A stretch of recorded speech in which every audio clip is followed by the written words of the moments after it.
Hi everyone. Today we will talk about how to fix or how to solve Facebook upload failed.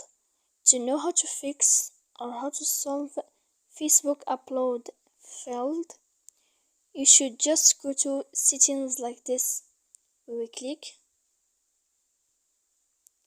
After that, in this page, we go to apps, default apps, app settings.